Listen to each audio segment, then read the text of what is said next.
सीताराम राम लक्ष्मण जानकी जय बोलो हनुमान की राम लक्ष्मण जानकी जय बोलो हनुमान की राम लक्ष्मण जानकी जय बोलो हनुमान की राजाधिराज प्रभू रामचंद्र भगवान की।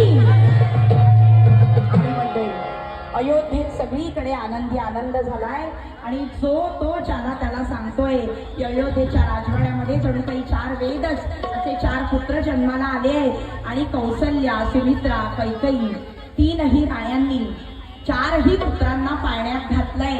अहो जो सगळ्या जगाचं वस्त्र त्या भगवंताला 3ही राण्या वस्त्राखाली झाकू पाहतायत, नाऊ माखू घालतायत, छान पीठ लावतायत आणि आता 3ही राण्यांनी मिळून 4ही पुत्रांना पाळण्यात घातलेलं आहे।